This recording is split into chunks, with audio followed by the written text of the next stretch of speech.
Your honour, இப்போவாது புரிஞ்சுதுங்களா? இது முழுமையா ஃபேப்ரிகேட்டட் கேஸ். அந்த பொண்ணு குற்ற உணர்ச்சியால உயிர் போற நேரத்துல உண்மையை வந்து சொல்லியிருக்கா. அதனால என் கிளைண்ட் நிரபராதி யுவர் ஆனர்.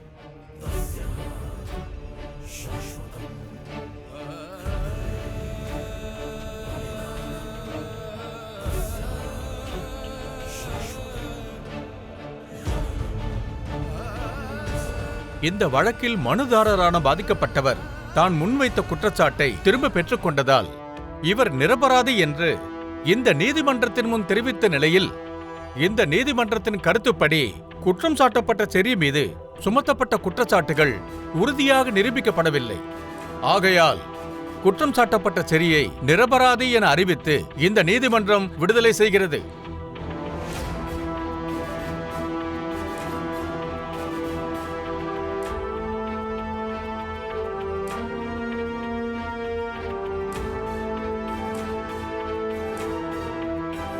அதேபோல் பாதிக்கப்பட்டவருக்கு காவல்துறையின் பாதுகாப்பு வழங்குமாறும் உத்தரவிடப்படுகிறது. இந்த வழக்கின் பின்னணியில் சதி செய்த குற்றவாளி யார் என கண்டுபிடித்து பாதிக்கப்பட்டவர் சுயநினைவிற்கு வந்த பிறகு முழு விவரங்களை சேகரித்து சட்டப்படி தகுந்த நடவடிக்கை எடுக்குமாறு காவல்துறைக்கு இந்த நீதிமன்றம் உத்தரவிடுகிறது. நான் இந்த பட்டத்துல ஹீரோவை வரைஞ்சிருக்கேன். எந்த ஹீரோ?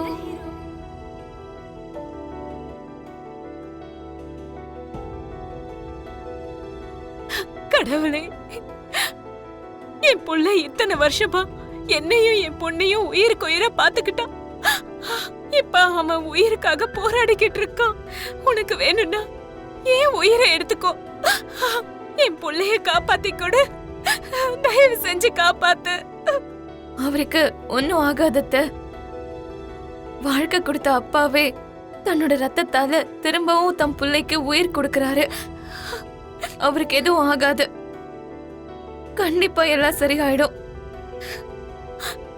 ஆமாம் பெரியமா, ககன் அண்ணன் உண்மையை காப்பாத்தணும்னு நினைச்சாரு. கடவுள் அண்ணனை காப்பாத்த மாட்டாரா? கண்டிப்பா காப்பாத்துவாரு. நீங்க தைரியமா இருங்க பெரியமா, அது போதும்.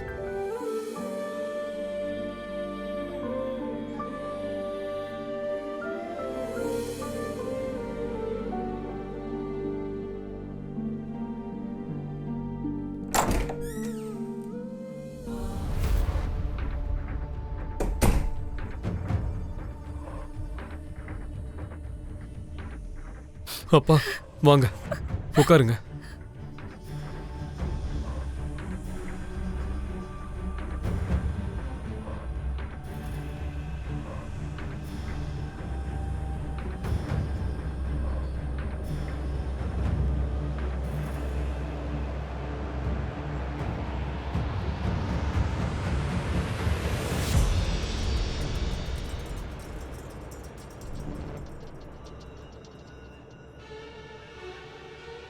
Operation success.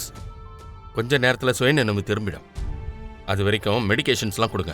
சரிங்க டாக்டர். டாக்டர், டாக்டர், ஆபரேஷன் முடிஞ்சது. He is out of danger.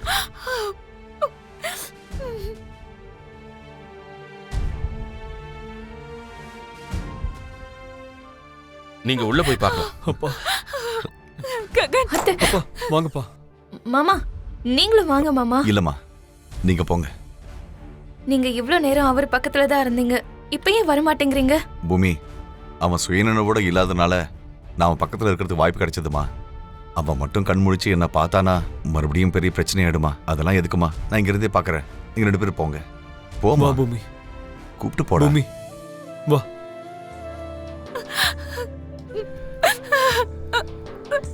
எதுக்கு அழுவுறீங்க? எனக்கு ஏதாவது ஆயிடும்னு பயந்துட்டீங்களாம்மா? மம்மி, ஐயோ மம்மி, மம்மி, டாடி. அபூர்வா, என்ன பைத்தியக்காரத்தனம் இது? ஏன் இப்படி பண்ண? என்ன விடுங்க. தப்பு பண்ணிட்டேனே மாமா, ரொம்ப பெரிய தப்பு பண்ணிட்டேன். தங்கமான நம்ம செர்ரி மாப்பிளைய நான் ரொம்ப தப்பா புரிஞ்சுக்கிட்டேன் மாமா.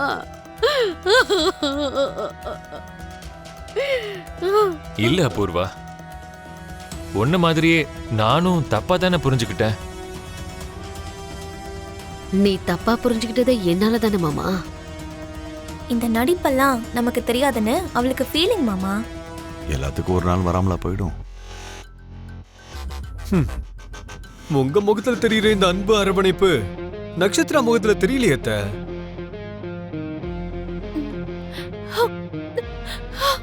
I miss you, Jerry.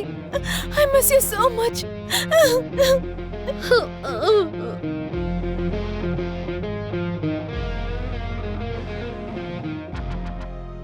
Daddy, நான் ரொம்ப பெரிய தப்பு பண்ணிட்டேன். இப்படி ஒரு நல்ல மனசுக்காரருக்கு பொண்டாட்டியா இருக்கிற தகுதியே எனக்கு இல்ல டாடி. பாத்தீங்களா மாமா, புது டிராமாவை ஆரம்பிச்சிட்டாளுங்க. தாய் 8 அடினா புள்ள 16 அடின்னு சொல்லுவாங்கல்ல, அந்த அளவுக்கு இல்லைன்னா எப்படி? அபூர்வா 2.0. இப்படி ஒரு நல்ல மனுஷனோட கைய பிடிச்சுக்கிட்டு நடக்கிற அருகதை கூட எனக்கு இல்ல. இப்படி சொல்லி விவாகரத்தை வாங்கிடலான்னு பிளான் பண்றான்னு நினைக்கிறேன். மன்னிக்கிற குணம் செரிக்கு இருந்தாலும் அதை ஏத்துக்கிற குணம் எனக்கு இல்ல டாடி. ஆமா, லில்லிக்கு பின்னாடி யார் இருக்காங்க? யார் இப்படி ஒரு சதியை செஞ்சு செர்ரிய ஜெயிலுக்கு அனுப்பணும்னு நினைச்சாங்க?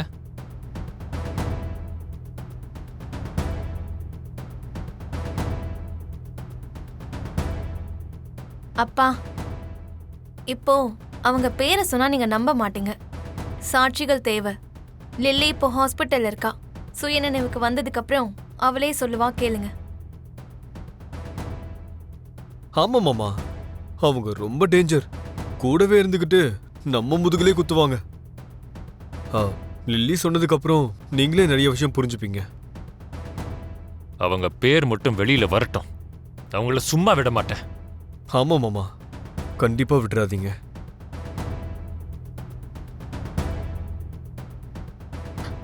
மீரா, செரிக்கு பிடிச்ச பாயசம் பண்ணிருக்கேன்னு சொன்னல. அத்த, சாப்பாடெல்லாம் இருக்கட்டும், முதல்ல எனக்கு ஒரு விஷயம் தெரிஞ்சாகணும். நட்சத்திரம் என்ன குற்றவாளின்னு நினைச்சுக்கிட்டு விவாகரத்து வேணும்னு கேட்டால, இப்பவும் அவளுக்கு விவாகரத்து வேணுமா?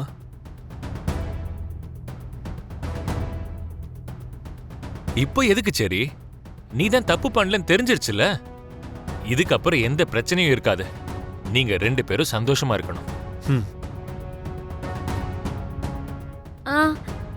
என் புள்ள ஜெயில என்ன சாப்பிட்டானோ என்னவோ, நான் அவனுக்காக நிறைய சமைச்சு வச்சிருக்கேன். பூமி, நீயும் வந்து சாப்பிடு. வா, எல்லாரும் வாங்க சாப்பிடலாம். நீ போ வரும். நீங்களும் வாங்க. சரி மாமா.